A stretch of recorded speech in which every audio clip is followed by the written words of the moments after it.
For being a horror game, DBD has a lot of variety regarding their character choices. Not many games allow us to play a Babylonian plague-infected priestess or a floating pile of festering bodies, and with the next update coming soon, we might receive another unique character to play as. So let's talk about what character archetypes the game is currently missing, and let's start with the most obvious ones, the classic monsters. One of the most typical archetypes in horror are the werewolves, or beasts with human features. A lot of video games have had werewolves as enemies, but nowadays this trend seems to be disappearing. We do not have a beast, monstrous humanoid character, and that is something that I thought would already be introduced, with the closest being Demogorgon, but that is an alien, and maybe the Blight, but I think he fits a completely different archetype. One of the most voted posts in the DBD subreddit is about an idea to make a werewolf that has the power of the Demogorgon, so people that cannot buy him at least can use that power in a non-licensed way, which is a great idea to be fair. Either way, I think the character with the closest power to a werewolf is the Oni actually, so maybe an ultra rare skin for him would be cool. We don't have a character with an amazing sense of smell, so if they ever add a werewolf to DBD, I think making the power be based on being able to smell the survivors in order to track them or even chase faster would be a cool idea. Another very requested character archetype that is a classic in the genre but is missing are vampires. Now it is true that there has been a confirmed vampire in the lore of the Observer, with a character similar to Vlad the Impaler appearing in the Tome cinematics. However, they are not playable yet, and it doesn't seem like they will be playable anytime soon. Again, just like with the werewolf, I think the Oni kinda fits that power archetype, as it's a character that takes the blood of the survivors and uses it to become stronger.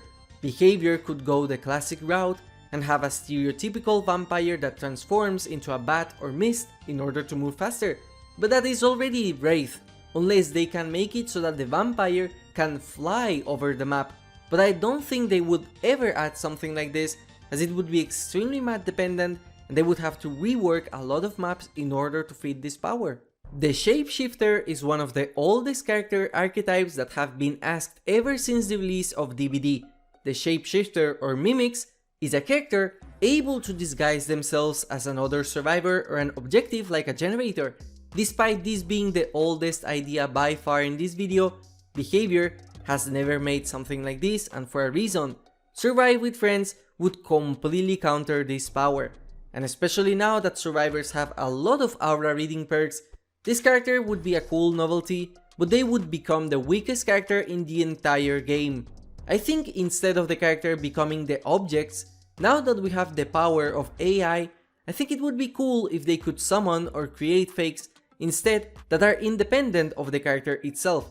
For example, a fake generator that explodes when interacted with, a fake chest that traps a survivor, a fake hex totem that maybe curses a survivor, a fake pallet or window just like the Freddy power, or even a fake injured survivor that will attempt to get heals but instead becomes a monster that injures the survivor and later disappears. Another very classic horror archetype is the typical mummy or pharaoh that wakes up due to a curse or something similar to that. Since Behavior has done an amazing job with their historic characters like Plague, Oni, and Knight, I think they could do an amazing job with Egyptian mythology, as they have a lot of amazing tales and gods they could take inspiration from.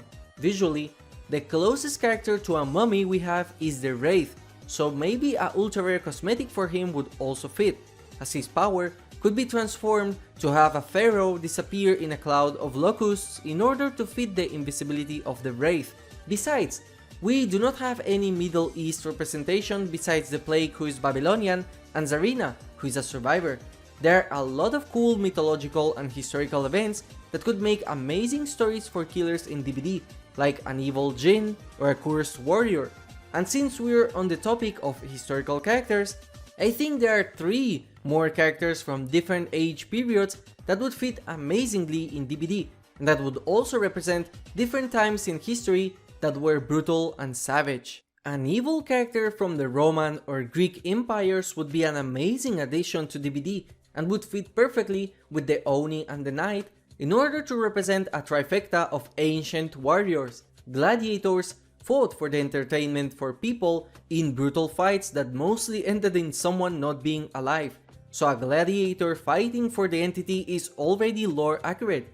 In fact, a Colosseum map filled with debris would also be an amazing map that would be completely unique compared to everything we already have, and they could even include an undead variant of a lion inside a cage in order to compete with Maurice. Gladiators used a lot of different weaponry in the Colosseums, so the gladiator could use literally anything, but if I could choose a weapon, then I would like to see a spear. We have blunt objects, knives, swords, and even hands, but not spears, one of the most popular and most used weapons in history due to how effective they are.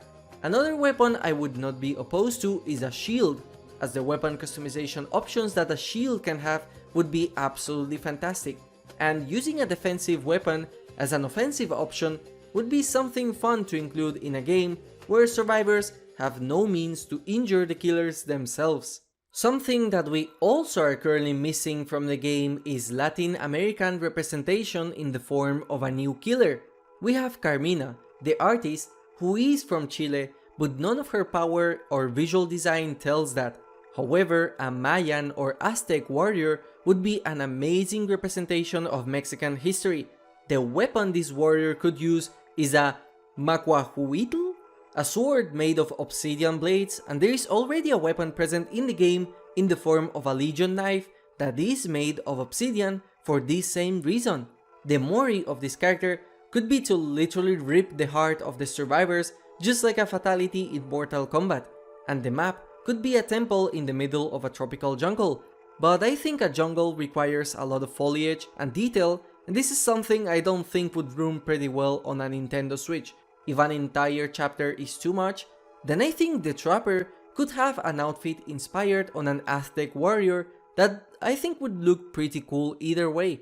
Another historical character that is missing is a Viking, and just like the Gladiator, the Viking would fit perfectly considering their lore in real life. In ancient Norse mythology, once a warrior dies, they go to Valhalla, when they fight infinitely, and the entity could manipulate a Viking warrior into thinking that the entity's realm is this Valhalla where they end up going. Vikings were some of the most barbaric and violent warriors in history, so I believe a character inspired in Norse mythology would be an amazing addition in order to complete the historical trio with Oni and Knight. Now, one thing that the Viking could have in order to differentiate them from the rest of warriors in history is for a specific Viking that wanted to hurt people so bad that they even went for the civilians. This would make it so that a Viking sacrificing innocent survivors in Valhalla would not be out of character, as that is what he wants. In fact, it would create a very interesting dynamic where a killer, for the first time ever, is actually pathetic in the real world, but in the entity's realm, they finally become strong, since survivors cannot kill them or defend themselves like any other warrior would during the time they were alive. Vikings were known for using boats a lot, and the topic of boats reminds me of something we're missing in DBD: water. We do not have any characters related to water or the fear of the ocean, thalassophobia. In fact, there are no bodies of water in DBD at all, and the closest character we have related to the ocean is Sadako, but her power does not represent that. For that reason, one of my favorite ideas for a character that is missing in DBD is the Diver.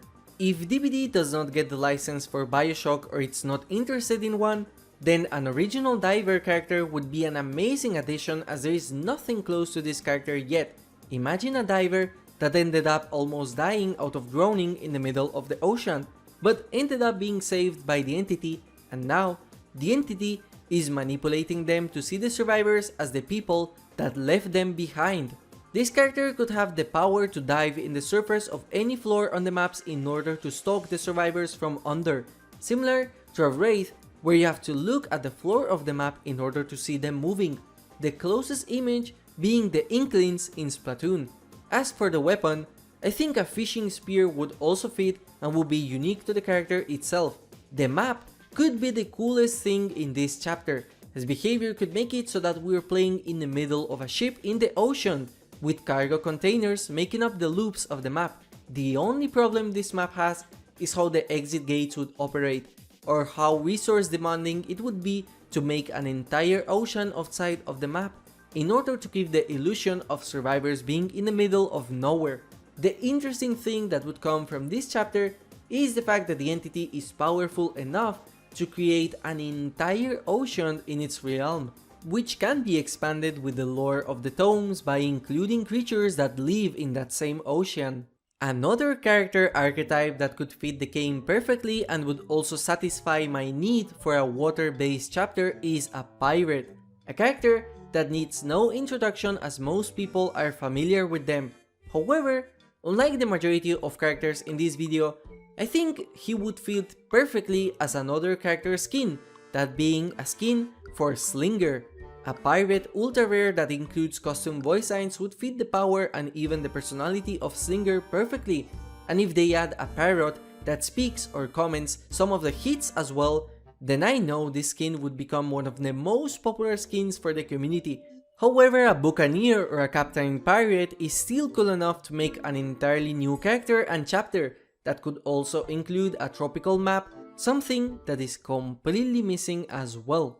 Another thing that a lot of the community thought is always missing is a character that is a satanist or a demon cultist, a character worshipping a higher evil entity, and who better than a member of the Black Vale that came to the entity's realm in order to worship it.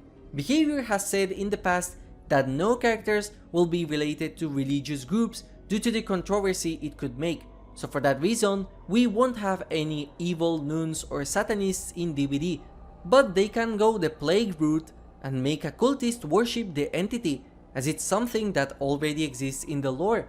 We do not have a character that is closely related to the entity yet, or that their entire lore is focused around being a member of the Black Veil, the closest one being the artist, but she does not fit the cultist role at all.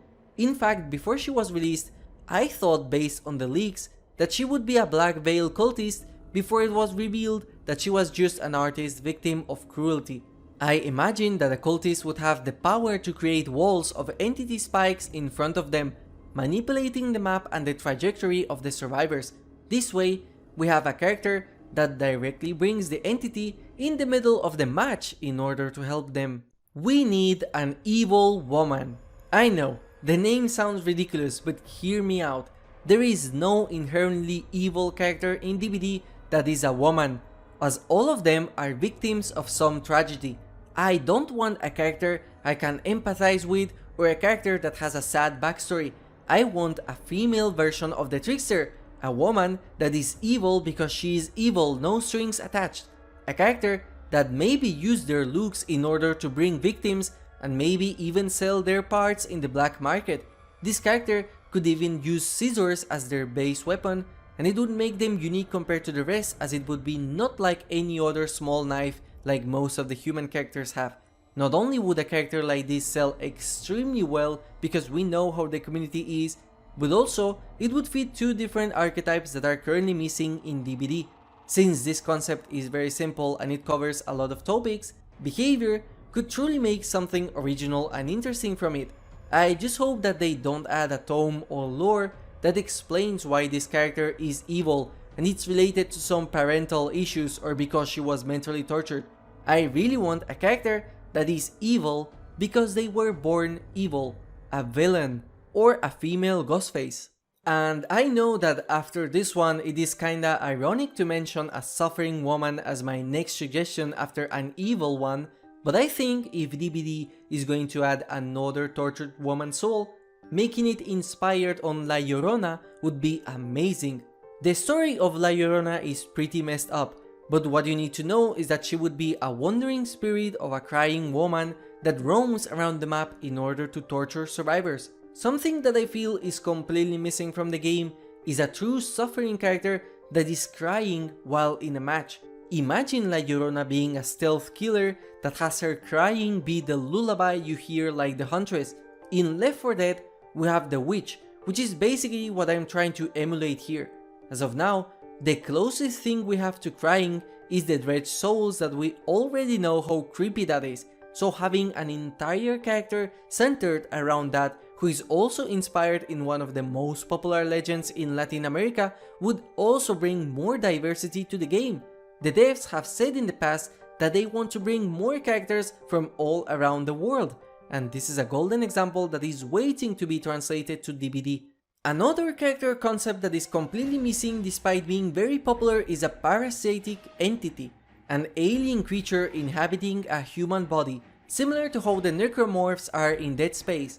I think Necromorphs are some of the scariest enemies in any video game, and seeing a contorted, weird, uncanny valley human body inhabited by a weird parasite could be the creepiest, scariest character to see in a match as a survivor. Not only that, I think there is a power concept that could come from this character that is very interesting, and it would relate to using the survivors themselves as enemies to the others. In the Evil Dead game, you can possess a survivor in order to hurt your teammates, and that is something really cool that I would love to see in DBD. Imagine the parasite being able to infect a survivor and later waking up the creature so that the mechhead starts attacking you back and you have to loop them. I don't know how they could program or code that, nor if this power would be something useful or good, so I cannot say much besides the concept itself. Something that Stalker and Metro have taught me is that you can make an extremely terrifying and creepy atmosphere with the radioactive mutations in Chernobyl, and to be fair, a map based on that or a map that looks similar to the outside parts of Metro Exodus, like an abandoned train station, would fit DBD extremely well, to the point I am amazed that they haven't done anything like this yet. A terror radius that plays a Geiger counter, the closer the killer is, would also give a lot of creepy atmosphere to the game. Combine that with being chased by a giant, mutated creature that maybe glows in the dark, or something otherworldly like the worst mutations in Stalker, and you have the perfect formula for one of the most memorable chapters in DBD. However, due to the current circumstances around the world, I don't think Behavior is planning on working on any chapter related to that, so despite how much I would like a chapter like this in the game, I don't think it's ever coming. Something I am shocked is still missing is a Pyromaniac, a character that is obsessed with fire. The only thing in the entire game that is related to fire is the Pyromania hillbilly outfit. We have a toxic character with the plague and an electric character with the doctor, but we don't have any Pyromaniacs at all. I think the only reason we don't have one yet is because it would be very resource demanding to create a fire attack like a flamethrower or have the survivors be engulfed in fire. But fire is one of the oldest concepts in the world and a force of nature, and death by burning is by far one of the most historically well-known methods of torture, with the concept of hell in various religions. The majority of video games have a character that can wield fire or use fire as an attack, and it's wild to me to think that no character like that exists in the game, yet we have a toxic vomit puking woman and a electrified static man. We have talked a lot about past characters in this video, but how about a character that comes from the far future? Something like a robot or a cyborg, who would come with a futuristic survivor as well. We know that the entity can take anyone from any point in time, so why did it only take past characters and not anyone from the far future? Honestly, if they collaborate with Dead Space, that would be an amazing contrast with the characters already present in DBD. A future killer would have a lot of weapons and ideas available to their arsenal. For example, cutting pallets with lasers or plasma projectiles. There are so many ideas that they could give a cyborg killer, and honestly, even the survivor would be extremely interesting for this DLC. These are some of my favorite suggestions that are missing from the game, and now it's your turn. What would be your favorite character or concept that you believe is missing? Please let me know by commenting down below. Thank you for watching and have a nice day.